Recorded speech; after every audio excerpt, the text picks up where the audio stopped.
اعوذ باللہ من الشیطان الرجیم بسم اللہ الرحمن الرحیم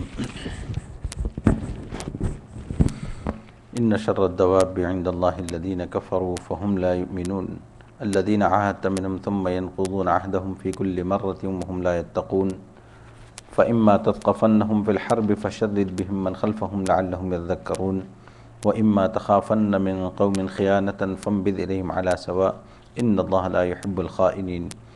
اللہ تبارک و تعالیٰ فرماتے ہیں بدتر سب جانداروں میں اللہ کے ہاں وہ ہیں جو منکر ہوئے پھر وہ نہیں ایمان لائے، جن سے تو نے معاہدہ کیا ہے ان میں سے پھر وہ توڑتے ہیں اپنا عہد ہر بار اور وہ ڈر نہیں رکھتے۔ فَإِمَّا تَثْقَفَنَّهُمْ سو اگر کبھی تو پائے ان کو لڑائی میں تو ان کو ایسی سزا دے کہ دیکھ کر بھاگ جائیں ان کے پچھلے تاکہ ان کو عبرت ہو۔ اب یہاں پہ یہ جو آیت نمبر جو ہے 55، 56، 57 یہ یہاں سے تقریباً یہاں تک بات ہوئی تھی گزشتہ، اور جیسا کہ ہمیں معلوم ہے کہ اس سے پہلے جو بات چل رہی تھی وہ مضمون چل رہا تھا غزوہ بدر کا، اور اس غزوہ بدر کے مضمون میں یہ بات آئی تھی کہ اللہ تبارک و تعالیٰ نے فرمایا وَإِذْ زَيَّنَ لَهُمُ الشَّيْطَانُ أَعْمَالَهُمْ، شیطان نے جب ان کے لیے ان کے اعمال کو خوشنما کر کے ان کی نظروں میں پیش کیا اور ان سے یہ کہا تھا لا غالب لکم اليوم من الناس، کہ آج تم پر کوئی غالب نہیں آ سکتا، وَإِنِّي جَارٌ لَكُمْ، کیونکہ میں تمہارا حمایتی ہوں، میں تمہارا مددگار ہوں۔ اس کے بارے میں بات آئی تھی کہ سراقہ بن مالک جو اس وقت قبیلہ بنی بکر کے سردار تھے، انہوں نے یہ تسلی دی آ کے، اور یہ تسلی کب دی؟ یہ جب یہاں سے نکل رہے تھے مکہ سے بدر کے لیے، ایک تو اس موقع پر تسلی دی، اور یوں کہا کہ تم فکر مت کرنا، تمہارے قبیلے یہ بنی بکر کی طرف سے تم مطمئن رہو، تم پر کوئی حملہ نہیں ہوگا، یہ اس نے تسلی دی۔ اب اس کے بعد دوسری تسلی اس نے کہاں دی کہ بدر کے موقع پر عین جب صفیں درست کی جا رہی تھی، موقع بالکل لڑائی کا آنے والا، لڑائی شروع ہونے والی ہے، اس سے قبل وہ وہاں بھی پہنچ گیا اور وہاں بھی تسلی دی ان کو، کافروں کو، اور باضابطہ ان کی صفیں وغیرہ درست کرنے میں بھی ان کی مدد کر رہا تھا۔ اس کے بعد اللہ تبارک و تعالیٰ وہ منظر بیان کرتے ہیں فَلَمَّا تَرَاءَتِ الْفِئَتَانِ نَكَصَ عَلَىٰ عَقِبَيْهِ، پھر جب سامنے ہوئی دونوں فوجیں تو وہ الٹا پھرا اپنی ایڑیوں پر۔ اب دیکھیں کہ بالکل سامنے آمنے آ گئی ہیں دونوں فوجیں، اب لڑائی ہونے والی ہے کہ اس نے کیا کہا، وہ اپنی ایڑیوں پر الٹا پھرا، یعنی بھاگنے لگا۔ ایسے وقت روایت میں آتا ہے کہ حارث بن ہشام جو ان کے سرداروں میں سے ایک سردار تھے، اس کے ہاتھ میں ہاتھ ڈالے جیسے آرام سے ٹہلتے ہیں ویسے ٹہل رہا تھا کہ بھئی ٹھیک ہے، چلو سب ٹھیک ہے، کوئی مسئلہ نہیں ہے، ہماری فوجیں تیار ہیں اور یہ جیتیں گے، آج یہ ہوگا وہ ہوگا، جس طرح سے پلاننگ ہوتی ہے وہ سب چل رہی ہے۔ جب اچانک جو ہے ان کا ہاتھ چھڑا کے جو ہے بھاگنے لگا حارث بن ہشام کا۔ اللہ تعالیٰ فرماتے ہیں اچھا وقال انی بریء منکم انی اری ما لا ترون انی اخاف اللہ، اور بولا میں تمہارے ساتھ نہیں ہوں، میں دیکھتا ہوں جو تم نہیں دیکھتے، میں ڈرتا ہوں اللہ سے، اللہ کا عذاب سخت ہے۔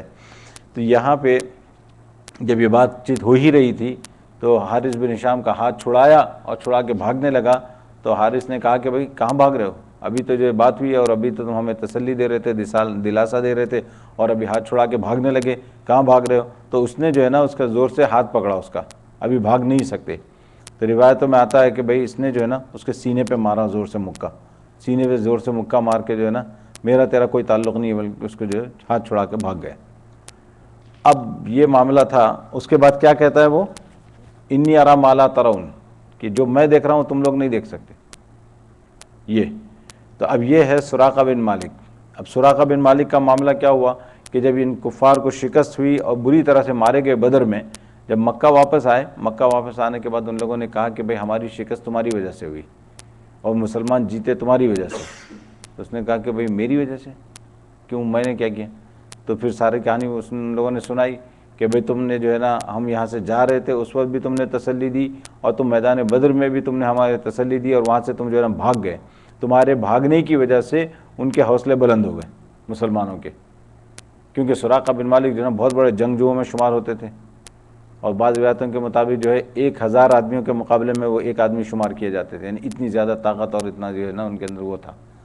تو اس وجہ سے اسی وقت ابو جہل نے یہ اعلان بھی کیا تھا کہ بھئی سراقہ کی وجہ سے تم لوگ گھبرا مت جانا، اس لیے کہ سراقہ نے پہلے سے ساز باز کر لی تھی محمد سے، نعوذ باللہ، اس وجہ سے وہ بھی نکل کے بھاگ گیا تاکہ تمہارے حوصلے پست ہو جائیں، تم اس کی فکر مت کرنا۔ جب یہ بات اس نے کہی اور سراقہ تو نکل چکے، پھر جب واپس آنے کے بعد جب یہ بات ہوئی تو سراقہ نے کہا کہ بھئی میں تو مکے سے نکلا ہی نہیں باہر، میں تو مکہ ہی میں ہوں، میں وہاں کب پہنچ گیا بدر کے اندر، اور میں نے کب تم سے بات کی، اور میں کب کسی کا ہاتھ چھڑا کے بھاگا؟ تو ان کو جو ہے یہ سب پتہ ہی نہیں چلا۔ انہوں نے کہا کہ یہ تو ہوا ہی نہیں، میں تو یہیں تھا۔ تو اس کے بعد اللہ نے توفیق دی، سراقہ بن مالک جب وہ مسلمان ہوئے، اور اس کے بعد جب یہ قرآن نازل ہوا تو قرآن کے ذریعے سے پتہ چلا کہ بھئی وہ سراقہ کی شکل میں شیطان تھا، شیطان آیا تھا ان کو تسلی دینے کے لیے سراقہ کے روپ میں۔ اور جیسا کہ یہی شیطان جو ہے نا اس وقت بھی آیا تھا ہجرت سے پہلے شیخ نجدی کی شکل میں، نجدی عرب بن کے جو ہے نا وہاں پہ آیا اور کہا کہ بھائی مجھے پتہ چلا کہ تم لوگ بہت خاص مشورہ کر رہے ہو، اس وجہ سے شاید ہو سکتا میرے مشورے سے تم کو فائدہ ہو، میرے تجربے سے کچھ فائدہ ہو۔ وہاں آیا تھا، وہاں بھی، اور یہاں بھی جو ہے نا یہ آیا تھا۔ اور چونکہ یہ ملائکہ کو دیکھ سکتا تھا، فرشتوں کو یہ دیکھ سکتا ہے، دوسرے نہیں دیکھ سکتے، تو اب اس نے دیکھا کہ جبرائیل علیہ الصلوۃ والسلام آئے ہیں، تشریف لائے ہیں وہ فوج کے ساتھ، اس نے کہا یہ تو گئے، اب تو گئے، اب اگر میں یہاں ٹھہروں گا تو اس کو پہلے اس کو پکڑ کے پیٹیں گے۔ تو اس نے کہا کہ بھائی بھاگ لو یہاں سے۔ تو اب یہ جو ہے اللہ تبارک تعالیٰ فرماتے ہیں، اس نے کہا وقال انی بریء منکم انی ارا ما لا ترون انی اخاف اللہ۔ اب یہ بھی کہتا ہے کہ میں اللہ سے ڈرتا ہوں۔ اب آپ دیکھیں کہ اگر کوئی ایسے بولے کہ میں اللہ سے ڈرتا ہوں، صرف اس کے کہنے سے وہ ایماندار نہیں ہو جائے گا۔ کوئی اگر یہ کہے کہ میں اللہ سے ڈرتا ہوں، تو اللہ سے ڈرنا جب تک دل سے نہ ہو، یہ تو جو ہے نا مار کے ڈر سے ہے کہ بھئی یہ اللہ سے ڈرتا ہوں یعنی اللہ کی فوج آ گئی ہے، اب میری پٹائی ہو گئی، اب بھاگو یہاں سے۔ تو یہ جو انی اخاف اللہ کا معاملہ ہے، یہ جب تک دل سے نہ ہو وہاں تک جو ہے وہ ایمان والا نہیں کہلاتا۔ اس کے بعد اللہ تبارک تعالیٰ فرماتے ہیں کہ واللہ شدید العقاب، اور اللہ کا عذاب سخت ہے۔ اب وہ ہو سکتا ہے کہ یہ جملہ بھی اسی نے کہا ہو، کیوں اللہ کی جب پکڑ آتی ہے تو اللہ تبارک و تعالیٰ بڑی سخت پکڑ فرماتے ہیں۔ اذ یقول المنافقون والذین فی قلوبہم مرض غر ہؤلاء دینہم ومن یتوکل علی اللہ فإن اللہ عزیز حکیم۔ اچھا، ایک بات یہ بھی ہے، یہاں پہ بھی ایک ہے، اور دوسرا یہ کہ دوسری جگہ اللہ تبارک تعالیٰ نے قرآن میں کیا بیان فرمایا، کمثل الشیطان اذ قال للانسان اکفر، جیسا کہ شیطان جو ہے نا آدمی کی شکل میں آ کے انسان کو بہکاتا ہے کہ بھائی تم کفر کرو، اس طرح آخر میں اس کو جو ہے نا اتنا ورغلاتا ہے کہ جب آدمی کفر کر بیٹھتا ہے تو وہاں سے وہ بھاگ جاتا ہے، جب اس کا کام ہو گیا تو پھر وہاں سے نکل جاتا ہے، نکفر فلما کفر قال انی بریء منک انی اخاف۔ یہ جو ہے فرماتے ہیں کہ شیطان کا معاملہ ایسا ہوتا رہتا ہے مختلف اوقات میں۔ اب یہاں اللہ تعالیٰ فرمائے اذ یقول المنافقون والذین فی قلوبہم مرض غر ہؤلاء دینہم ومن یتوکل علی اللہ فإن اللہ عزیز حکیم۔ جب منافق کہنے لگے اور جن کے دلوں میں بیماری ہے کہ یہ لوگ مغرور ہیں اپنے دین پر، اور جو کوئی بھروسہ کرے اللہ پر تو اللہ تبارک و تعالیٰ زبردست ہے، حکمت والا۔ یہاں پہ اس کے اندر جو بات آئی تھی وہ یہ کہ جو منافقین تھے اس وقت مسلمانوں کو ان لوگوں نے بہت زیادہ تانے مارے اور بہت زیادہ ان کو یہ کیا، تان تشنیع کی، اور کہا کہ بھائی یہ عجیب لوگ ہیں، کہ ان کو جو ہے یہ ہیں چھوڑے سے مٹھی بھر لوگ ہیں اور میدان میں اتر رہے ہیں، اور اتنی بڑی فوج کے مقابلے میں جو کہ فوج تیار ہے، ویل پریپیئرڈ ہے، وہ آئی جنگ کرنے کے لیے ہیں، اور ان کے مقابلے میں یہ تھوڑے سے لوگ جو ہے نا لڑنے کے لیے تیار ہو گئے. یعنی ان کو دیکھو کتنا بھر رہا ہے، کتنا بھرم ہے اپنے آپ پر، کیسے یہ اپنے دین کے اوپر جو ہے نا ان کو ناز ہے کہ اس کی وجہ سے یہ اپنے آپ کو موت کے منہ میں ڈھکیل رہے ہیں. تو اللہ تبارک و تعالیٰ نے اس سلسلے میں فرمایا کہ وَمَن يَتَوَكَّلْ عَلَى اللَّهِ فَإِنَّ اللَّهَ عَزِيزٌ حَكِيمٌ. اللہ تبارک و تعالیٰ فرماتے ہیں کہ دیکھیے یہ ساری چیزیں اپنی طرف، یہ ساری چیزیں اپنی جگہ، لیکن چونکہ یہاں پہ ان لوگوں کا آنا اللہ کے رسول صلی اللہ علیہ وسلم کے فرمان کی بنا پر ہے، اس وجہ سے یہاں پہ چونکہ ہمارے ذہن اور ہمارے جو سوچ ہے وہ مادیت کو سوچنے والی، صرف کہ بھائی مادی اعتبار سے جب ان کے پاس تیاری نہیں ہے تو گویا کہ اب یہ اپنے آپ کو موت کے منہ میں ڈھکیل رہے ہیں. اللہ تبارک و تعالیٰ فرماتے ہیں کہ دیکھو تم پر جو کچھ ہو سکتا تھا، جو کچھ تمہارے پاس تھا تم نے لیا، تلوار ہتھیار جو بھی تھے تھوڑے موڑے ہی صحیح، لیکن لے کر تم میدان میں آ گئے. اور میدان میں آنا خود یہ اس بات کی دلیل ہے کہ بھائی اللہ تبارک و تعالیٰ کے اوپر ان کا بھروسہ ہے، اور نبی پاک علیہ الصلوۃ والسلام کی بات سن کر یہ آئے ہیں. تو اللہ تبارک و تعالیٰ فرماتے ہیں فَإِنَّ اللَّهَ عَزِيزٌ حَكِيمٌ. اب جو ہے اللہ تبارک و تعالیٰ جو اپنی مخفی طاقت اللہ کی ہے، اللہ تبارک و تعالیٰ نے اس کا اظہار یہاں پہ فرمایا، اور اللہ تبارک و تعالیٰ نے ان کے اعتماد اور ان کے ایمان کی لاج رکھ لی، اور لاج رکھ کر مسلمانوں کو زبردست فتح عطا فرمائی. اچھا، وَلَوْ تَرَىٰ إِذْ يَتَوَفَّى الَّذِينَ كَفَرُوا الْمَلَائِكَةُ يَضْرِبُونَ وُجُوهَهُمْ وَأَدْبَارَهُمْ. اور اگر آپ دیکھتے جس وقت جان قبض کرتے ہیں کافروں کے فرشتے، مارتے ہیں ان کے منہ پر اور ان کے پیچھے، وَذُوقُوا عَذَابَ الْحَرِيقِ، اور کہتے ہیں چکھو عذاب جلنے کا. اور یہاں پر بھی جو ہے نا دو باتیں بیان کی گئی ہیں. وَلَوْ تَرَىٰ إِذْ يَتَوَفَّى الَّذِينَ كَفَرُوا الْمَلَائِكَةَ، کہ آپ دیکھتے ہیں کہ جب ان کو جو ہے نا کافروں کو یہ فرشتے مارتے ہیں دونوں موقعوں پر. ایک تو یہ ہے کہ جب بدر کا موقع ہے، بدر کے موقع پر فرشتوں نے جن جن کو مارا تھا ان کے مارنے کی ایک کیفیت الگ تھی، کہ ان کافروں کو وہ منہ پر مارتے تھے اور ان کی پشت پر مارتے تھے. اس کی وجہ سے صحابہ کہتے ہیں کہ ہم کو جو ہے نا پتہ چل جاتا تھا کہ مقتولین میں کون جو ہے فرشتوں کا مارا ہوا ہے اور کون جو ہے عام آدمیوں کا قتل کیا ہوا ہے. اچھا، دوسرا یہاں پہ ایک مطلب یہ بیان کیا گیا وَلَوْ تَرَىٰ إِذْ يَتَوَفَّى الَّذِينَ كَفَرُوا الْمَلَائِكَةَ کے اندر، کہ موت کے وقت ان کافروں کو فرشتے کیا کرتے ہیں، ان کی پٹائی کرتے ہیں، یعنی ان کے چہرے پہ مارتے ہیں اور ان کی پشت پہ مارتے ہیں، ان کی پیٹھوں پر جو ہے مارتے ہیں. اور جیسے کہ روایت میں آتا ہے کہ ان کے لوہے کے گرز ان کے ہاتھوں میں ہوتے ہیں، اور جب روح جب کہا جاتا ہے نکل تو پھر وہ جو ہے نا ادھر ادھر بھاگتی پھرتی ہے جسم کے اندر کہ نکلنا نہ پڑے. اس کو پتہ ہے کہ اگر نکلوں گی تو پھر کیا میرے لیے وہاں پہ انتظار ہو رہا ہے، تو اس وجہ سے کوشش کرتی ہے کہ بھائی نہ نکلے. تو یہ لوہے کے گرز مار کر پھر جو ہے اس کے اوپر سے روح کو جو ہے نا مار مار کر نکالا جاتا ہے. تو اس کی طرف اشارہ کیا گیا. دونوں باتیں یہاں پہ مفسرین نے بیان کی ہیں. یضربون وجوہہم وادبارہم وذوقوا عذاب الحریق ذلک بما قدمت ایدیکم وان اللہ لیس بظلام للعبید. یہ بدلہ ہے اسی کا جو تم نے آگے بھیجا اپنے ہاتھوں، اور اس واسطے کہ اللہ ظلم نہیں کرتا بندوں پر.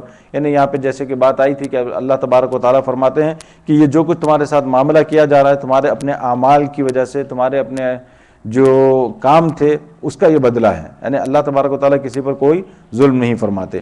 کدأب آل فرعون والذین من قبلہم، اللہ تبارک و تعالیٰ فرماتے ہیں جیسے دستور فرعون والوں کا اور جو ان سے پہلے تھے. یعنی یہاں پہ اللہ تبارک و تعالیٰ نے ایک بات بیان کر دی کہ دیکھو فرعون کے آدمی جیسے تھے اسی طریقے سے اس سے پہلے جو لوگ گزرے ان کا بھی یہی معاملہ ہوا کہ ان کو بھی اللہ تبارک و تعالیٰ نے بہت سی چیزیں عطا فرمائی، حکومت اور شوکت وغیرہ خود عطا فرمائی، لیکن ان لوگوں نے کیا کیا، ان لوگوں کے اعمال ایسے تھے کہ اس اعمال کی بنیاد پر ان کی پکڑ ہوئی. تو اللہ تبارک و تعالیٰ وہی فرماتے ہیں کفروا بآیات اللہ، وہ اللہ تبارک و تعالیٰ کی آیتوں کے منکر ہوئے، فأخذہم اللہ بذنوبہم، تو اللہ تبارک و تعالیٰ نے ان کو ان کے گناہوں کی پاداش میں پکڑ لیا. تو اب یہ اللہ تبارک و تعالیٰ نے یہاں پہ بات بیان فرمائی. یہ جب اللہ تبارک و تعالیٰ پکڑنے پر آتے ہیں تو اس کے لیے اللہ فرماتے ہیں ان اللہ قوی شدید العقاب، کہ بے شک اللہ تبارک و تعالیٰ سخت ہیں اور زبردست ہیں. یہ جو اللہ تبارک و تعالیٰ کی پکڑ آتی ہے تو عذاب کے وقت جو ہے نا اللہ تبارک و تعالیٰ کی پکڑ بڑی سخت ہو جاتی ہے. اللہ کے عذاب سے کوئی نہیں بچ سکتا، چاہے وہ فرعون کی آرمی ہو یا کوئی بھی ہو. اس کے بعد اللہ تبارک و تعالیٰ فرماتے ہیں کہ ذالک بأن اللہ لم یک مغیرا نعمتا انعمها علی قوم حتی یغیروا، اس کا سبب یہ ہے کہ اللہ تبارک و تعالیٰ ہرگز بدلنے والا نہیں اس نعمت کو جو دی تھی اس نے کسی قوم کو، جب تک وہی نہ بدل ڈالیں اپنی بات. یہ جو ہے نا اپنی جیوں کی بات، ما بانفسہم، اپنے جیوں کی بات یا اپنی بات، اس کے اندر کیا بتاتے ہیں اللہ تبارک و تعالیٰ فرماتے ہیں کہ دیکھیے یہ جو ہمارا معاملہ ہے، پکڑ کی جب آتی ہے تو شدید پکڑ آتی ہے، اور اسی طریقے سے اللہ تبارک و تعالیٰ جو ہے نا کسی پر ظلم نہیں فرماتے. اور اس کے بعد فرعون کی مثال دی کہ وہ کس طریقے سے ان لوگوں نے انکار کیا. تو اللہ تبارک و تعالیٰ فرماتے ذالک بأن اللہ لم یک مغیرا نعمتا انعمها علی قوم حتی یغیروا ما بانفسہم.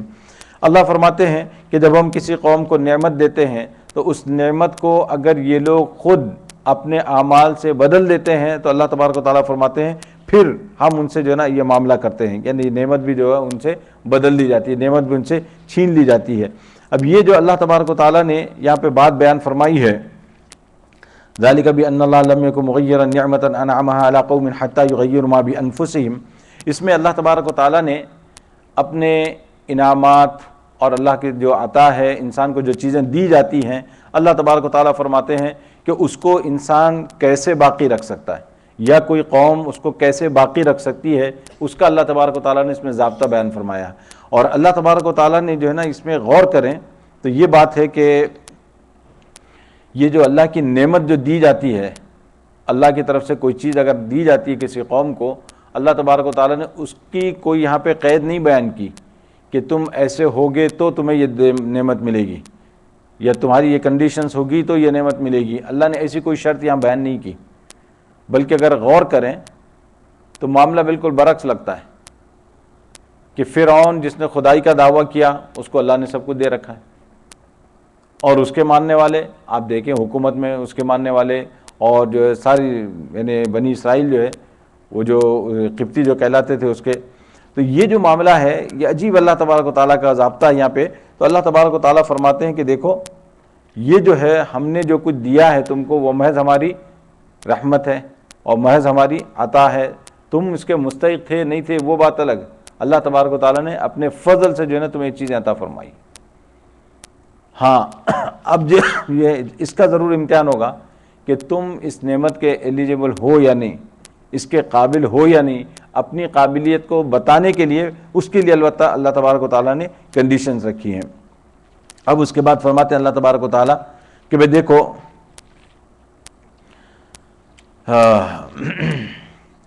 کہ ان کے کفر کے باوجود، ان کے شرک کے باوجود اللہ تبارک و تعالیٰ نے ان کو ساری چیزیں دے رکھی تھی. اور اسی طریقے سے آل فرعون کا بھی معاملہ ہے، آل فرعون کو بھی اللہ تبارک و تعالیٰ نے یہ ساری چیزیں دے رکھی، لیکن انہوں نے اپنی حالت خود بدل دی. یعنی جب کفر پر باقی تھے تب بھی اللہ نے ان کو یہ نعمتیں دے رکھی تھی، انہوں نے اپنی حالت بدلی کس طرح سے؟ مسلمانوں کو اور اسی طریقے سے نبی پاک علیہ الصلوۃ والسلام کو تکلیفیں پہنچا کر. اور فرعون کا جو معاملہ تھا اس کا بھی یہی تھا کہ جب تک وہ سیدھے تھے لیکن اس کے بعد ان لوگوں نے بنی اسرائیل پر مظالم ڈھانا شروع کر دیے اور موسیٰ علیہ الصلوۃ والسلام کا انکار کیا، موسیٰ علیہ السلام کو جھٹلایا. اللہ تبارک و تعالیٰ فرماتے ہیں کہ اب ہم نے ان کی حالت بدلی کہ پہلے جو ہے کفر کے باوجود ہم نے ان کو سب کچھ دے رکھا تھا، لیکن جب انہوں نے اپنی حالت بدل دی تو اللہ فرماتے ہیں کہ بھئی ہم نے بھی ان کی نعمت جو ہم نے ان کو دی تھی وہ نعمت بدل دی.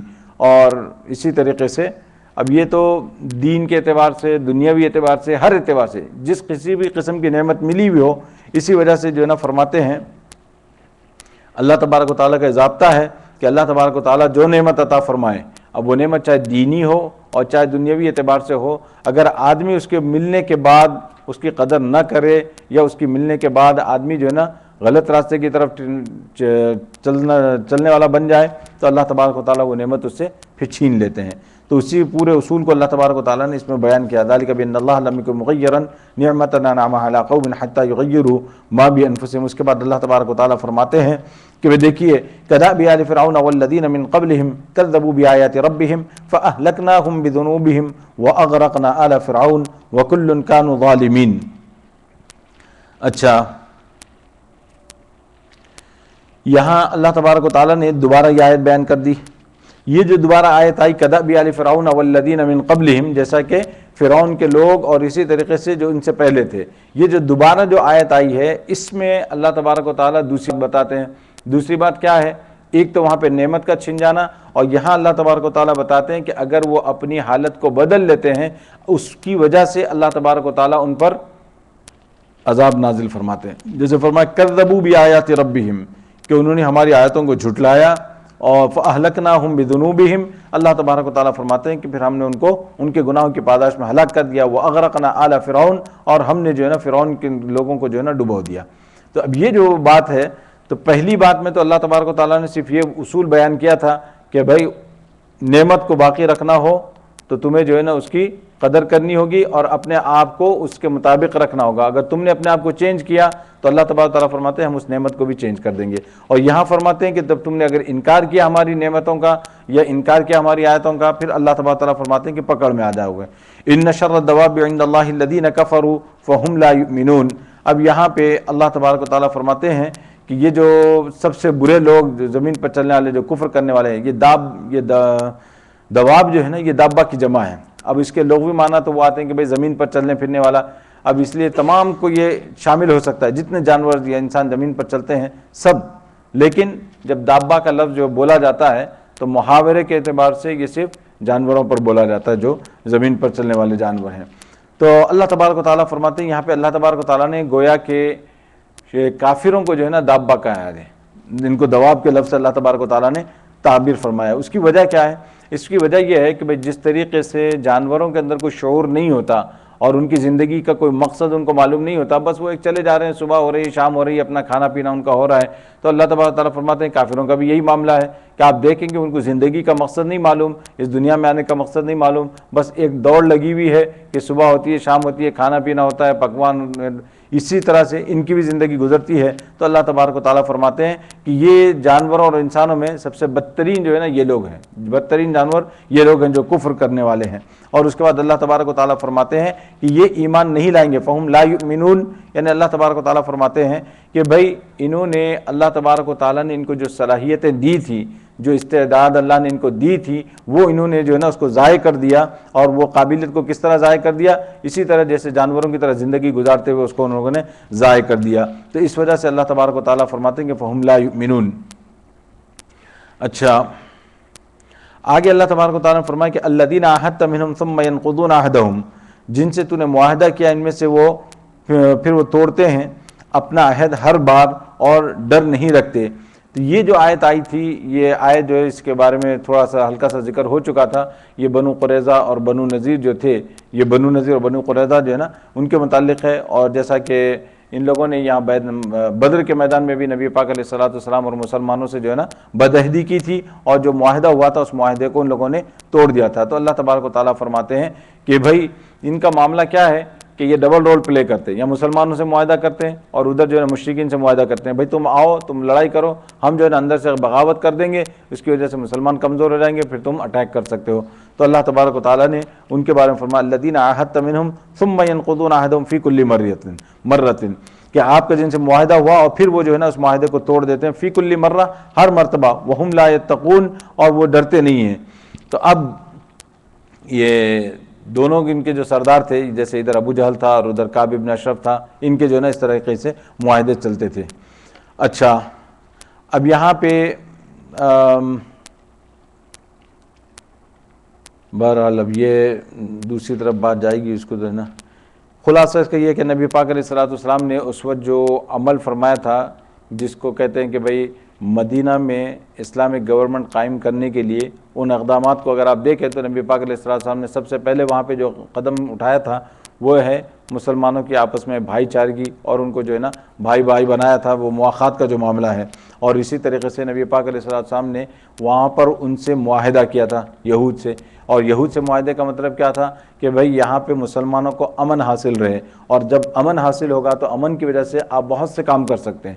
اور وہ کام اس میں خاص طور پر وہ کام تھے کہ بھئی جس کی وجہ سے آپ جو ہے نا ان کے ساتھ آپس میں اختلاط ہوگا, ان کا ملنا جلنا ہوگا, پھر یہ مسلمانوں سے معاملہ کریں گے, ڈیلنگ کریں گے, اور ان کے اخلاق سے واقف ہوں گے. اور اسی طریقے سے یہ مسلمان کہتے کیا ہیں, تعلیمات کیا ہیں ان کی, تو یہ ملنا جلنا جو ہوگا اس کی وجہ سے جتنا اسلام پھیل سکتا ہے یا جتنا زیادہ آپ افیکٹو ہو سکتے ہیں, اس معاملے میں نہیں ہو سکتے کہ بھئی آدمی ہر وقت اپنی جان کے لیے پریشان ہے, اپنے مال کے لیے پریشان ہے.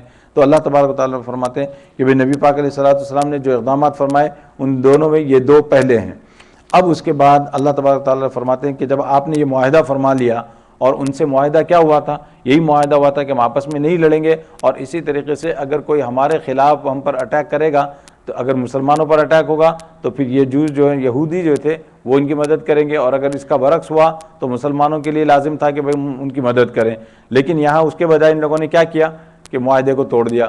نہ صرف توڑ دیا معاہدے کو بلکہ ان کے ساتھ جا کے ساز باز کر کے آ گئے. تو اللہ تبارک و تعالیٰ اس کے بارے میں فرماتے ہیں کہ فَإِمَّا تَثْقَفَنَّهُمْ فِي الْحَرْبِ فَشَرِّدْ بِهِمْ مَنْ خَلْفَهُمْ لَعَلَّهُمْ يَذَّكَّرُونَ.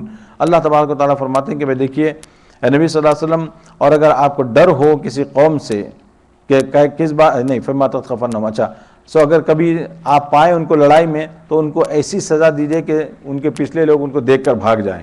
یعنی یہاں پر یہ بات آئی تھی کہ جس میں اللہ تبارک و تعالیٰ فرماتے ہیں کہ اے نبی جب آپ ان پر قابو پا لیں تو قابو پانے کے بعد ان کو جو ہے فشرد بہم، شرد یشردو کے معنی آتے ہیں خوب ان کو جو ہے نا بھگا دینا، مار کے بھگا دینا، جس کو کہتے ہیں منتشر کر دینا، الگ الگ کر دینا. تو اللہ تبارک و تعالیٰ فرماتے ہیں کہ یہ کسی جنگ میں اگر آپ ان کو قابو پا لیں تو آپ ان کو ایسی سخت سزا دیں تاکہ جو پیچھے آنے والے ہیں وہ اس سزا کو سن کر ہی اس سے جو ہے نا عبرت حاصل کریں، اس سے سبق حاصل کریں. اور یہاں پہ مراد کیا ہے کہ دوسرے قبائل کو جو ہے نا عبرت ہو، اتنی سخت سزا دیں ان کو. وَإِمَّا تَخَافَنَّ مِن قَوْمٍ خِيَانَةً فَانبِذْ إِلَيْهِمْ عَلَىٰ سَوَاءٍ، اور اگر آپ کو ڈر ہو کسی قوم سے دغا کا تو پھینک دے ان کا عہد ان کی طرف ایسی طرح پر کہ ہو جاؤ تم اور وہ برابر. یہاں پہ اللہ تبارک و تعالیٰ نے اس کے اندر یہ بات بیان فرمائی ہے اس آیت کے اندر کہ اے نبی اگر آپ کو اندیشہ ہو کہ یہ لوگ معاہدے کو توڑ دیں گے تو اللہ تبارک و تعالیٰ نے نبی پاک علیہ السلام کو اختیار دیا اور یہ فرمایا کہ آپ اپنا معاہدہ ان کی طرف پھینک دیں، یعنی ان کو بتا دیں کہ بھئی اب معاملہ ختم، اب آئندہ سے ہمارا تمہارا کوئی معاہدہ نہیں ہوگا، اب جو ہے نا دوبارہ یہ حالت جنگ میں آ جائیں گے. اور اسی موقع پر وہ ہے کہ بھئی اللہ کے رسول صلی اللہ علیہ وسلم نے اپنی تعلیمات سے جو بات بیان فرمائی ہے اس میں ایسا نہ ہو کہ آپ جو ہے پہلے سے جنگ کو ملتوی کرنے کا جو ہے نا معاہدے کو ختم کرنے کا آپ ایک وقت متعین کر لیں. مثال کے طور پر اگر تاریخ مقرر ہو جاتی ہے، تاریخ مقرر ہونے سے پہلے آپ کو یہ اختیار نہیں ہے کہ آپ اپنی فوجیں جو ہے نا پہلے سے لا کر اپنی سرحد پہ کھڑا کر دیں اور اس وقت جا کے ان کو کہیں کہ بھئی اب آج سے ہمارا معاہدہ تمہارا ختم، اور پھر آپ اچانک ان پہ اٹیک کر دیں. فرمایا کہ اس کی اجازت نہیں ہے. تو اس کو بھی جو ہے نا غداری کی شکلوں میں سے ایک شکل شمار کی گئی ہے. اچھا اس کے اوپر میں نے بتایا تھا کہ حضرت معاویہ کے زمانے میں حضرت عامر ابن عبسہ جو ہے نا وہ ایسے ہی ہوا تھا حضرت معاویہ کے زمانے میں کہ بھئی اپنی فوجیں لے کے نکلے اور لے کے نکل کے وہاں پہ پہنچے سرحدوں کے پاس. انہوں نے کہا کہ بھئی اب ہمارا معاہدہ ختم.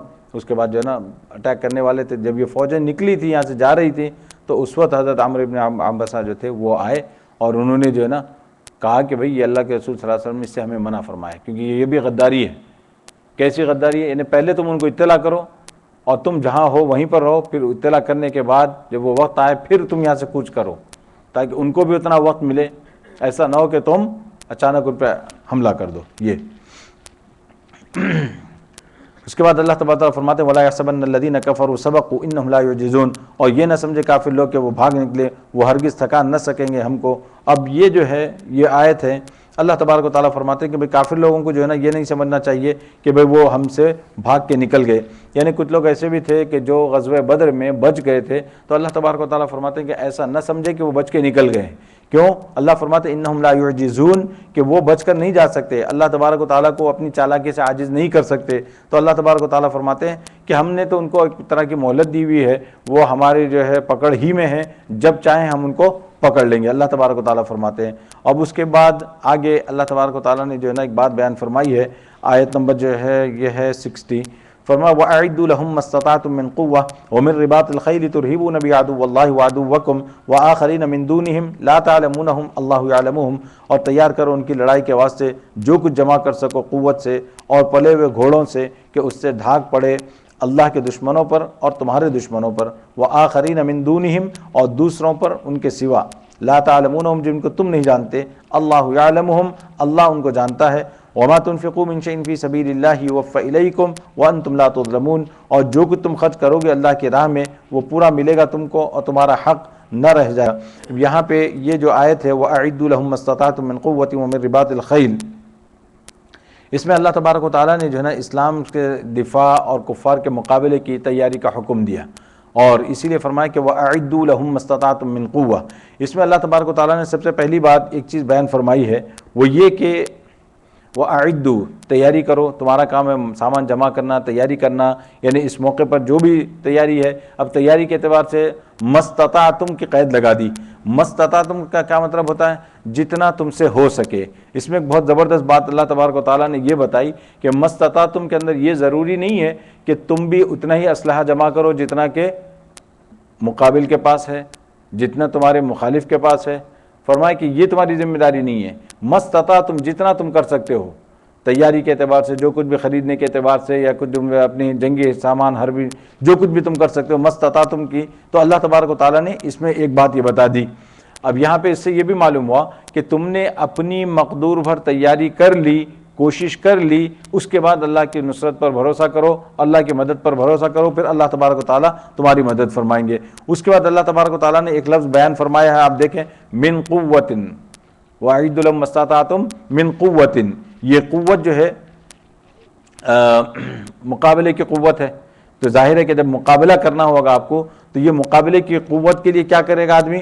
تو یہاں اللہ تبارک و تعالیٰ نے یہ نہیں کہا کہ اس زمانے میں جیسے تیر اور تلوار وغیرہ استعمال ہوتے تھے تو اللہ یہ بھی کہہ سکتے تھے کہ بھائی تیر اور تلوار جمع کر لو، مگر اللہ نے کہا کہ بھائی بس تیاری کرو جتنی تم کر سکتے ہو. من قوتن، من قوتن کا مطلب جو بھی اس زمانے کی طاقت ہوگی. اگر تیر و تلوار اس زمانے کی طاقت ہے یا حربی جنگی سامان کے طور پر استعمال ہوتا ہے تو تیر و تلوار مراد ہوں گے. اب اس کے بعد بندوق و توپ کا زمانہ آیا، بندوق و توپ، اور اب جو ہے نا جہازوں، راکٹوں اور آبدوزوں کا معاملہ ہے، یا آبدوز جو کشتیاں ہیں، یہ ساری چیزیں آج مراد ہوں گی. اور راکٹ وغیرہ، ایٹم بم، سارے جو ہے نا یہ ساری چیزیں جو ہے نا اس کے اندر داخل ہیں. کہ اللہ تبارک و تعالیٰ نے اس لیے ایسا لفظ استعمال فرمایا کہ من قوتن، کہ اس زمانے کی جو طاقت ہوگی، ان حالات میں جو طاقت ہوگی تو وہی طاقت تمہیں بھی اختیار کرنی ہوگی. اب یہ جو طاقت ہے من قوتن، کہ یہ طاقت اللہ تبارک و تعالیٰ نے یہاں پہ جو نا قوت کا لفظ جو جیسے استعمال فرمایا، تو کبھی طاقت کیا ہوتی ہے کہ وہ ہوتی ہے جو فزیکلی ہم دیکھ سکتے ہیں، اور کبھی طاقت ایسی ہوتی ہے کہ جو ہے ایک قلم ہے مثال کے طور پر، لکھنے والا ہے، رائٹر. کسی زمانے میں جو ہے نا رائٹنگ پاور بھی طاقت بن جاتا ہے، جیسے کہ آج کل کے دور میں یہ ہے کہ یہ بھی اللہ تعالیٰ فرمایا. تو اب یہ بھی جو ہے آپ کے جنگی حربی اور آلات میں سے ہے کہ بھئی اگر آپ کو اسلام کا دفاع کرنا ہو تو آپ کو جو ہے بہترین جرنلسٹ بننا ہوگا، اور آپ کو جو ہے نا ایسے مقام پر پہنچنا ہوگا کہ جہاں پر آپ کا لکھا ہوا آرٹیکل بھی لیا جا سکے. یعنی بعض مرتبہ ایسا ہوتا ہے کہ آپ بہت اچھے لکھنے والے ہوں گے، مگر یہ کہ ہو کیئرس، کہ بھئی لکھ لیجیے اپنی جگہ اور آپ نے اپنے میگزین میں نکال لیجیے، لوکل میں کوئی نہیں دیکھنے والا، اس کو کوئی نہیں پڑھنے والا. اگر آپ چاہتے ہیں بھئی نیشنل لیول پر آپ ریکگنائز ہوں تو پھر آپ کو کیا کرنا ہوگا، اسی لیول پہ وہاں تک آپ کو پہنچنا ہوگا آہستہ آہستہ یا جو بھی. تو اللہ تبارک تعالیٰ فرماتے ہیں من قوتن کے اندر یہ ساری چیزیں جمع ہو جاتی. ایک لفظ اللہ تبارک و تعالیٰ نے ایسا استعمال کیا کہ اس وقت کے لحاظ سے جو قوت ہے، اس وقت کے لحاظ سے جو قوت ہے، اب چاہے وہ تیر و تلوار کی ہو، بندوق کی ہو، راکٹوں کی ہو، ایٹم بموں کی ہو، یا اسی طریقے سے جہاد جو ہے بالقلم ہو، یا اسی طریقے سے جو ہے نا کبھی زبان سے بھی جہاد ہوتا ہے، زبان کا جہاد بھی ہوتا ہے. تو جیسی طاقت ہوگی اس زمانے کے اعتبار سے، تو اس لیے اللہ تبارک و تعالیٰ نے اس کو یہاں پہ مطلق رکھا. اور یہ سارے کے سارے مسلمانوں کے لیے اللہ نے فرمایا کہ اس کی تیاری کرو، وَأَعِدُّوا لَهُم مَّا اسْتَطَعْتُم مِّن قُوَّةٍ. اور اس میں فرمایا کہ وَمِن رِبَاطِ الْخَيْلِ. اور اللہ تبارک و تعالیٰ اس میں ایک بات یہ بیان فرماتے ہیں، رباط کے معنی آتے ہیں استعمال کرنا، یہ رباط کے معنی آتے ہیں کہ بھئی باندھنا یا باندھے ہوئے. تو خیل کے معنی آتے ہیں گھوڑے، تو گھوڑوں کو باندھنا یا بندھے ہوئے گھوڑے، دونوں معنی اس کے آ سکتے ہیں، لیکن دونوں کا خلاصہ ایک ہی ہے، وہ یہ کہ اللہ تبارک و تعالیٰ فرماتے ہیں کہ ان گھوڑوں کو جو ہے نا تم پالو، اور ان گھوڑوں کے ذریعے سے جو ہے نا تم اپنی طاقت کو بڑھاؤ. اور یہ جو گھوڑوں کا معاملہ کیوں ہے، گھوڑوں کا معاملہ اس وجہ سے کہ فرماتے ہیں کہ یعنی بعض جگہیں ایسی ہوتی ہیں کہ جہاں پہ کوئی اور سواری جا نہیں سکتی سوائے گھوڑوں کے. یعنی گھوڑے جو ہے نا آج بھی اس کام کے لیے استعمال ہوتے ہیں، ایسی جگہوں پہ، دور جگہوں پہ جہاں پہ جو ہے نا یہ اس طرح کی جو سواریاں نہیں جا سکتی، گھوڑوں پہ آپ سواری کر کے آپ اندر جا سکتے ہیں، اور گھوڑوں پہ ایسی جگہ تک آپ پہنچ سکتے ہیں. اور گھوڑوں کا معاملہ یہ ہے کہ اللہ کے رسول صلی اللہ علیہ وسلم نے بھی جو ہے نا ان کے حق میں دعا فرمائی، اور فرمایا کہ بھئی اللہ تبارک و تعالیٰ نے ان کی پیشانی میں خیر رکھی ہے، گھوڑوں کی پیشانی میں.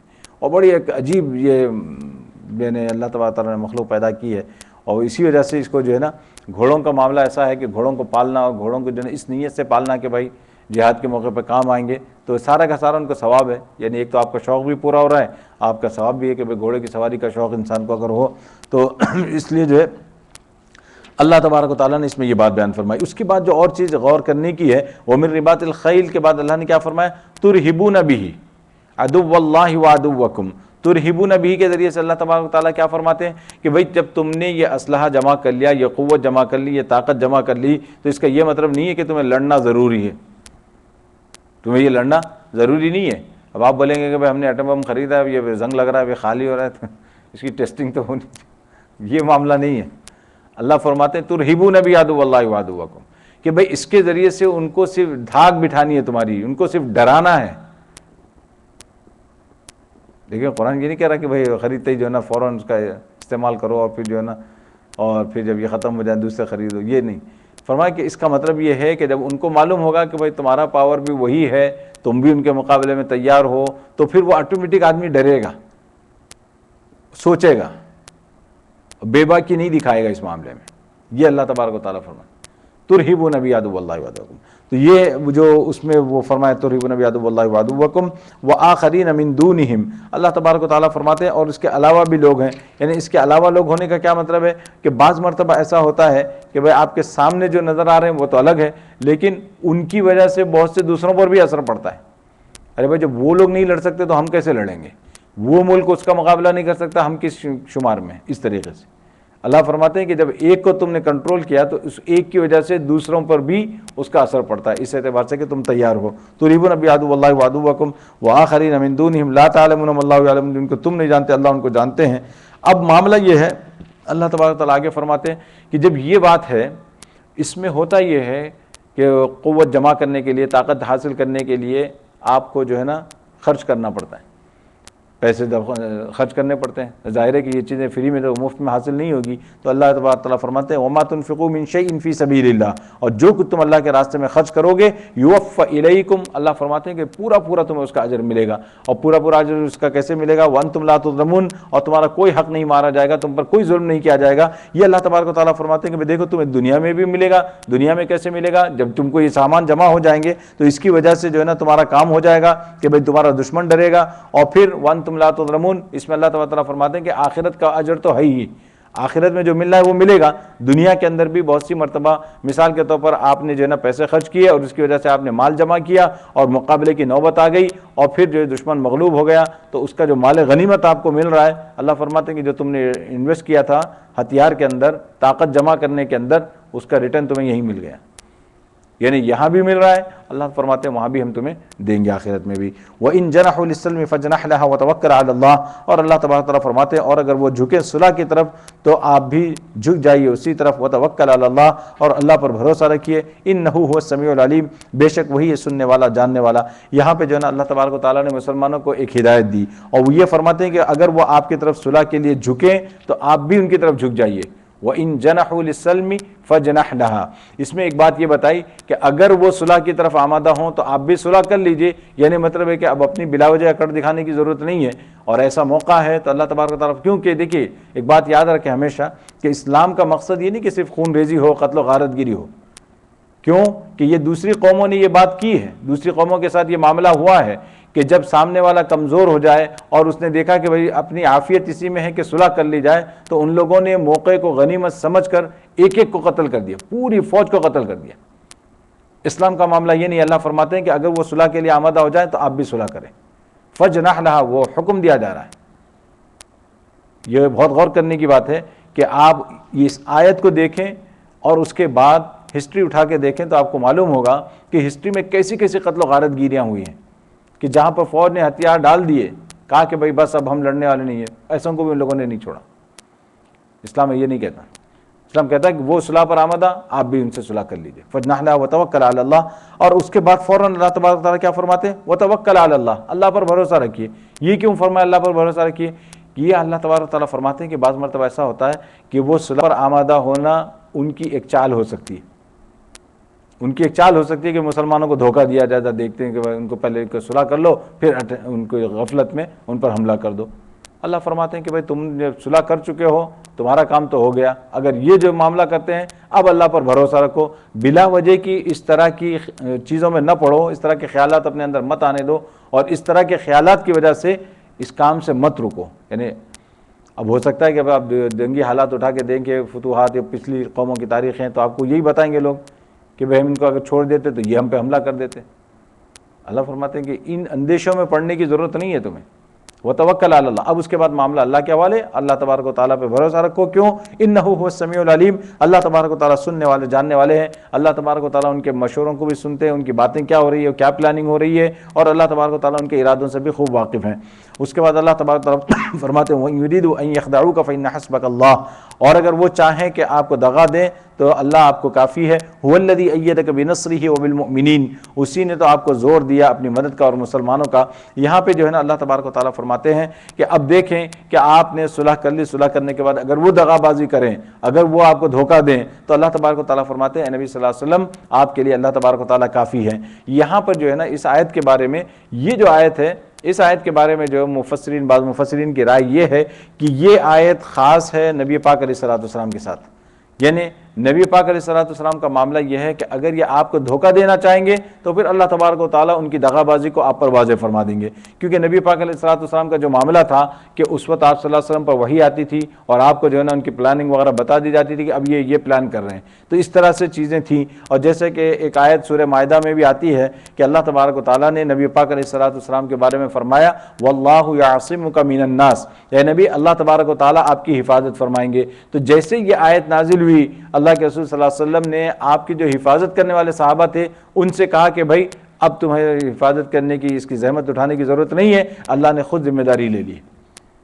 اب ظاہر ہے کہ بھائی اب آپ بولیں گے آپ بھی کسی عہدے پر ہوں یا کچھ ایسے اوپر ہوں یا آپ اتنے ایسے آدمی ہوں تو آپ بولیں کہ بھائی میری حفاظت اللہ ہی کرے گا۔ اللہ تو کرتا ہے حفاظت، لیکن اس کے ساتھ اسباب بھی آپ کو جمع کرنے۔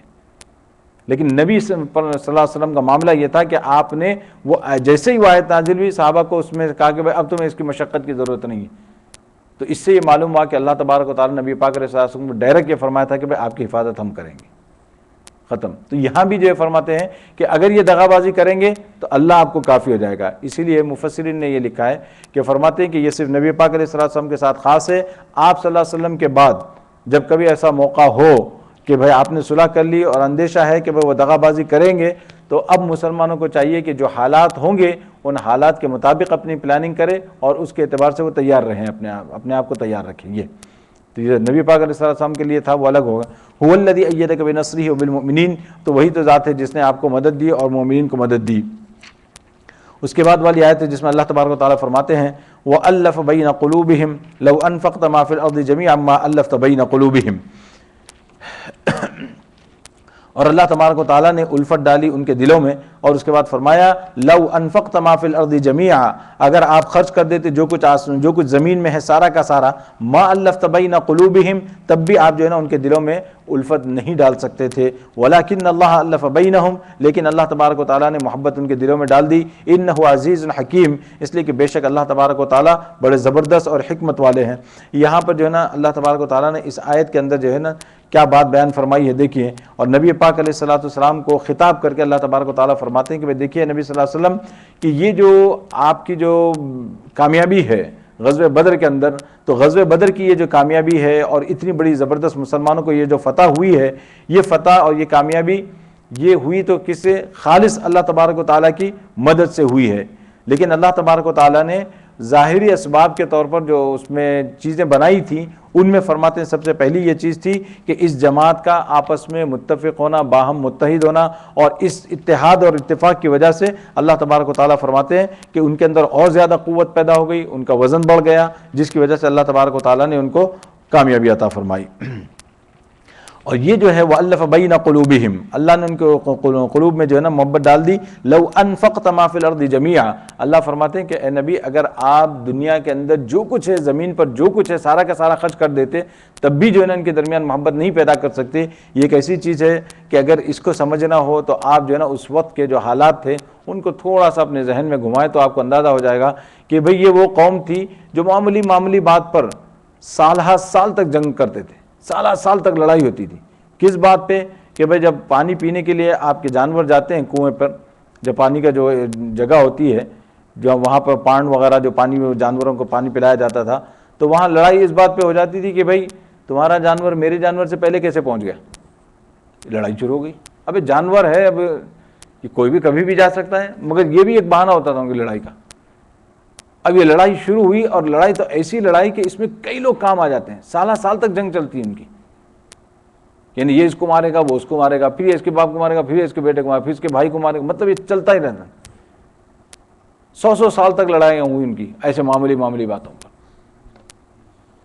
یعنی میں ادھر سے گزر رہا تھا تو یہ سامنے سے ہٹا نہیں، اس پہ لڑائی شروع ہو گئی۔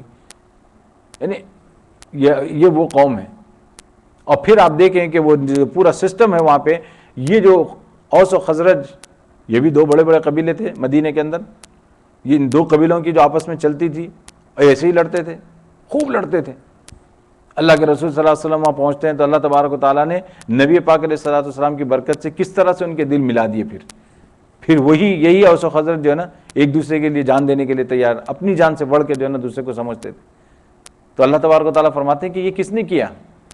یہ تبھی تو جو ہے نا آپ ان کو لے کے وہاں بدر میں پہنچ سکے، اور بدر میں پھر جب صحابہ کرام رضوان اللہ علیہ اجمعین نے جو اپنی جان نثاریاں پیش کی اور نبی پاک علیہ الصلوۃ والسلام کے سامنے تقریریں پیش کر کے آپ صلی اللہ علیہ وسلم کو یقین دلایا کہ ہم وہ آدمی نہیں ہیں، ہم وہ لوگ نہیں ہیں جو پہلے ہوتے تھے، اب تو اللہ تبارک و تعالیٰ نے ہمارے دل یہ کر دیے ہیں، ہم آپ کے ساتھ ہیں۔ تو اللہ تبارک و تعالیٰ فرمایا کہ لو انفقت ما فی الارض جميعا ما الفت بین قلوبہم، تب بھی آپ نہیں کر سکتے تھے، لیکن الف بینہم، اللہ تبارک و تعالیٰ نے ان کے درمیان یہ چیز پیدا کر دی۔ اور یہ کام صرف ظاہر ہے کہ یہ کام جو ہے نا آپس میں محبت پیدا کرنے کا کام جو ہے یہ صرف اور صرف کس سے ہو سکتا ہے؟ اللہ تبارک و تعالیٰ کی۔ ایک بات دیکھیں اس میں، یہاں اللہ نے جو ہے نا اس کو اپنی طرف نسبت کی اس کی، کہ ہم نے ان کے درمیان جو ہے نا محبت پیدا کر دی۔ تو یہ ہم نے محبت پیدا کر دی کا مطلب کہ اللہ تبارک و تعالیٰ نے خالی ایسے ہی دل میں ڈال دی کوئی چیز یا کیا؟ فرماتے ہیں کہ اس کی وجہ یہ ہے کہ انہوں نے نبی پاک علیہ الصلوۃ والسلام کے طریقے پر عمل کیا اور آپ صلی اللہ علیہ وسلم کو فالو کیا، اس کی برکت سے اللہ تبارک و تعالیٰ نے ان کے دلوں میں محبت ڈال دی۔ یہ ہے وہ اصل چیز۔ کیوں کہ اب آپ دیکھیں دوسری جگہ بھی اللہ تعالیٰ نے کیا فرمایا، وَاعْتَصِمُوا بِحَبْلِ اللَّهِ جَمِيعًا، کہ اللہ کی رسی کو مضبوطی سے پکڑ رکھو۔ اس کی وجہ سے اللہ تبارک تعالیٰ فرماتے ہیں کہ بھائی تمہارے اندر یہ اتفاق و اتحاد پیدا ہوگا۔ اور اللہ تبارک تعالیٰ نے دوسری جگہ ایک بات بیان فرمائی، ان الذین آمنوا وعملوا الصالحات سیجعل لهم الرحمن ودا، اللہ تبارک تعالیٰ فرماتے ہیں کہ جو لوگ ایمان لائے اور نیک کام کیے، اللہ جو ہے نا ان کے درمیان محبت پیدا فرما دیتے ہیں۔ اب یہاں دیکھیں یہ آیتیں بتا رہی ہیں کہ یہ محبت کیسے پیدا ہوگی، یہ اس ایمان کی وجہ سے اور اس اعمال صالحہ کی وجہ سے، یہ اعمال اور ان کے فالو کرنے کی وجہ سے اللہ تبارک و تعالیٰ ان کے درمیان میں محبت پیدا فرما دیتے ہیں۔ اور جو ہے یہ اب آج کل کے اعتبار سے آپ دیکھیں تو یہ محبت کا معاملہ جو ہے نا، یہ جو مسئلے کھڑے ہو جاتے ہیں انسان کے، کہ اتفاق کی بات کی جاتی ہے ہر طرف ہر جگہ، اور اتفاق کا کانسیپٹ کیا ہے ہمارے نزدیک؟ اتفاق و اتحاد کا کانسیپٹ کیا ہے کہ اگر دو پارٹیاں ہوں تو یہ پارٹی کہتی ہے بھائی اگر میری بات مان لیں اتفاق ہو جائے گا، دوسری پارٹی کہتی ہے بھائی میری بات مان لیں اتفاق ہو جائے گا، بات ختم، اختلاف ہی ختم۔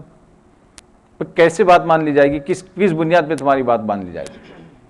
اب جب یہ دونوں پارٹیاں اس پہ راضی ہوں یا دونوں پارٹیاں یہ کہیں کہ بھائی ایک ہماری بات مان لیں بس اتفاق ہو جائے گا، مسئلہ ہی ختم، تو ایسے موقع پر کوئی عقل مند آدمی یہی کہے گا کہ بھائی ایسے موقع پر کوئی تیسری پارٹی ہو جس پر یہ دونوں اگری کریں اور اس کی بات مان لے تو اتفاق ہو سکتا ہے۔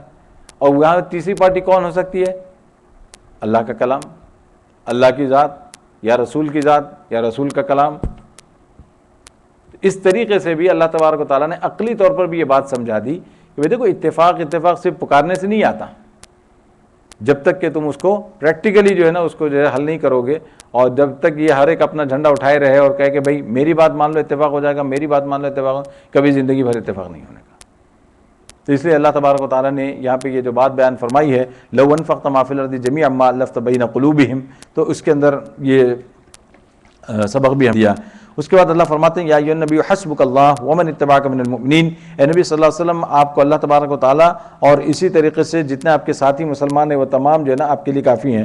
حسبک اللہ ومن اتبعک من المؤمنین، کہنے اللہ تبارک و تعالیٰ فرماتے ہیں نبی صلی اللہ علیہ وسلم آپ کو جو ہے ڈرنے کی ضرورت نہیں ہے، دشمن سے خوف زدہ ہونے کی ضرورت نہیں ہے۔ سب سے پہلے تو اللہ تبارک و تعالیٰ آپ کے ساتھ ہیں، اللہ کی معیت آپ کے ساتھ ہے، اور اسی طریقے سے جو مسلمان ہیں یا جتنے مسلمان یہاں ہیں اس وقت جو تعداد ہے وہ ان کے لیے کافی ہے، یہ کیوں کافی ہے کہ ایک سوال پیدا ہوتا ہے کہ فطری طور پر جو ہے نا مسلمانوں کی تعداد بہت کم تھی اور کوئی تیاری نہیں تھی، تو اللہ تبارک و تعالیٰ فرماتے ہیں نبی اس کی فکر آپ نہ کریں. کیوں کہ بہت سی مرتبہ ہم نے دنیا کے اندر ایسا کیا ہے کہ کم من فئۃ قلیلۃ غلبت فئۃ کثیرۃ باذن اللہ، کہ بہت تھوڑی جماعت تھی لیکن وہ تھوڑی جماعت اللہ کے حکم سے جو ہے نا بڑی جماعتوں پر غالب آ گئی. تو اسی طریقے سے آپ بھی یہاں پہ فکر نہ کریں. آگے اللہ تبارک و تعالیٰ فرماتے ہیں یا ایھا النبی حرض المؤمنین علی القتال، اے نبی صلی اللہ علیہ وسلم کو شوق دلائیے مسلمانوں کو لڑائی کا. ان یکم منکم 20 صابرون یغلبوا 200 وان یکم منکم 100 یغلبوا الفا من الذین کفروا بانہم قوم لا یفقہون. یہ نمبر دیکھیں یہاں اللہ تبارک و تعالیٰ نے اس آیت میں جو نمبر بیان کیا، اللہ کیا فرماتے ہیں اگر تم میں سے 20 شخص ہوں ثابت قدم رہنے والے تو وہ غالب ہوں گے 200 پر. 20 200 پر کیا ریشو بن رہا ہے؟ 10 کا 10. آگے وَإِن يَكُن مِّنكُم مِّئَةٌ يَغْلِبُوا أَلْفًا مِّنَ الَّذِينَ كَفَرُوا، اور فرماتے ہیں اللہ تبارک و تعالیٰ اور اگر تم میں سے جو ہے نا 100 شخص ہو تو وہ 1000 کافروں پر غالب ہوں گے. 100 جو 1000 کافروں پر غالب ہوں گے 10 کا. فرمایا اللہ تبارک و تعالیٰ نے اس واسطے کہ وہ لوگ سمجھ نہیں رکھتے. اب آپ دیکھ کے اندازہ لگائیں کہ بھئی یہ جو ریشو ہے، اب یہ جو ہے اللہ تبارک و تعالیٰ نے یہاں پہ مسلمانوں کو بدر کے اندر تو یہ چیز بتائی کہ بھئی یہاں تو 1 کو 3 کا ریشو تھا، یا 313 ہیں تو ادھر 1000، اور تیاری کے اعتبار سے تو کوئی ریشو نہیں بنتا کہ وہاں پہ ہر ایک کے پاس اسلحہ ہر چیز موجود ہے.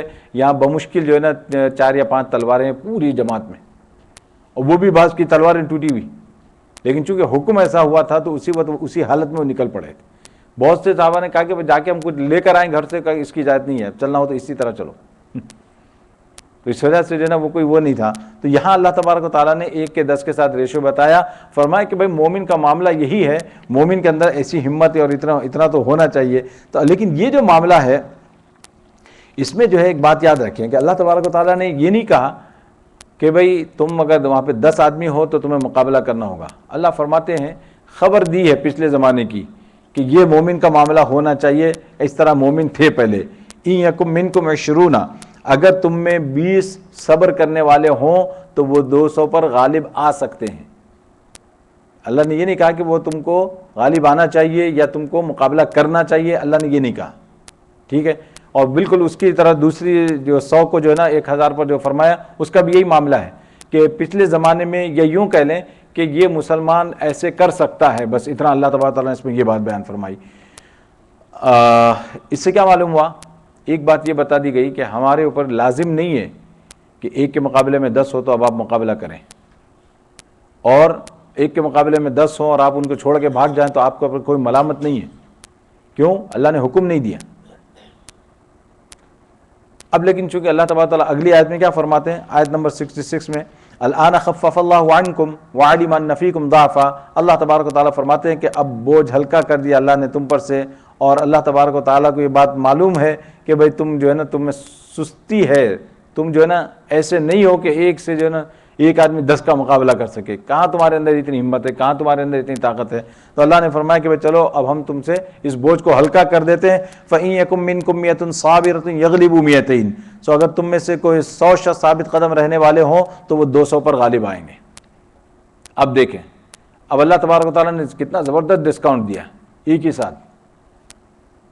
10 کے مقابلے میں فوراً 2 پہ آ گئے کہ بھائی تم اب یہ تو کر سکتے ہو، یہ مت بولنا کہ بھائی یہ بھی نہیں ہو سکتا ہم سے. کیونکہ بھی زبردست نفسیات ہے. اللہ تبارک و تعالیٰ نے بھی کہا کہ پہلے 10 کا مقابلہ بولتے تو کیا ہوتا، پھر جب تو ہماری ہمت ہی نہیں تھی تو اللہ نے کہا کہ 10 کے مقابلے میں 2 ہی ہے، اب تو لڑ سکتے ہو.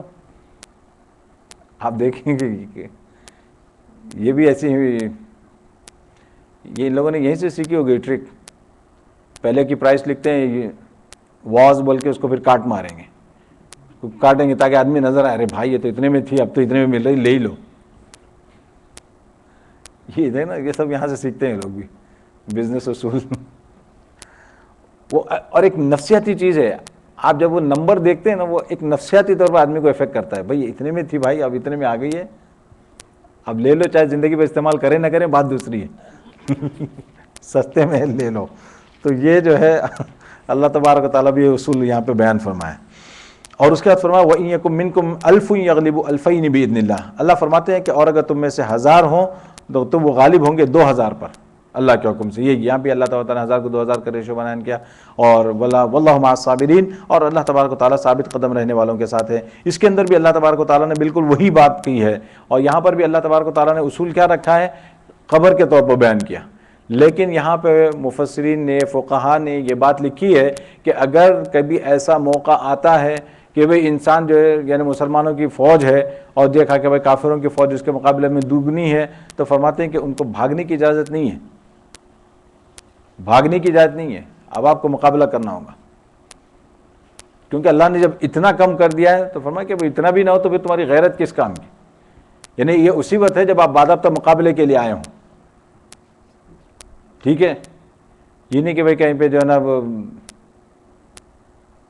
کیا کہتے ہیں تھنڈر بنڈر ہو گیا پھر یہ ٹیل گیٹنگ وغیرہ میں کہیں معاملہ ہو گیا، تو اس وقت کی بات نہیں ہو رہی. اس وقت تو آپ کو اپنے کو دیکھنا ہوگا کہ بھائی یہ تو باضابطہ جب مقابلے کی بات ہو اور باضابطہ فوج یعنی ایک دوسرے کے مقابلے میں ہو تو ان کے لیے یہ بات ہے. اور آگے اللہ تبارک و تعالیٰ نے جو ہے نا ایک اپنا عام قانون بیان کیا. عام قانون کیا ہے؟ اللہ تبارک و تعالیٰ کی معیت کا وعدہ، کہ اللہ تبارک و تعالیٰ فرماتے ہیں کہ میں تمہارے ساتھ ہوں، مگر کب؟ جبکہ تم ثابت قدم رہو، تم صبر سے کام لو. اس لیے اللہ تبارک و تعالیٰ نے فرمایا ان اللہ مع الصابرین، کہ جہاں بھی آپ دیکھیں گے کہ اللہ تبارک و تعالیٰ یہ اس طرح سے صبر کرنے والوں کو ضرور مدد فرماتے ہیں. ما كان لنبي ان يكون له اسرى حتى يثخن في الارض تريدون عرض الدنيا والله يريد الاخره والله عزيز حكيم. یہاں سے جو ہے نا ایک بڑی زبردست بات شروع ہو رہی ہے، چونکہ اس میں ذرا تفصیل ہوگی، اس وجہ سے کیا 35 ہو گئے، اس کو پھر یہیں روک دیتے ہیں کیونکہ یہاں پہ جو ہے ذرا تفصیل ہے. اس میں یہ آگے جو آیتیں آ رہی ہے اس کو تھوڑا تفصیل بیان کرنی پڑے گی انشاءاللہ. اللہ تبارک تعالیٰ سے دعا ہے کہ اللہ تبارک تعالیٰ ہم کو قرآن مجید کو صحیح طور پر پڑھنے اور سمجھنے اور اس پر عمل کرنے کی توفیق عطا فرمائے. وآخر دعوانا الحمدللہ رب العالمین.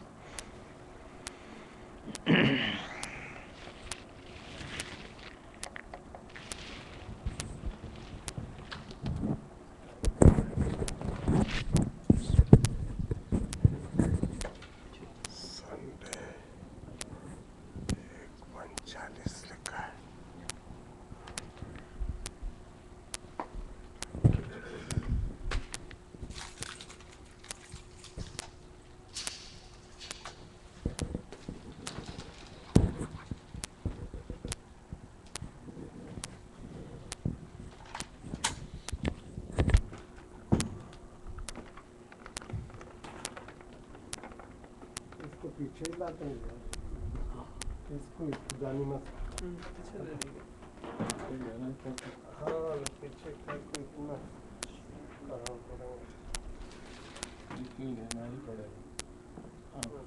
بچ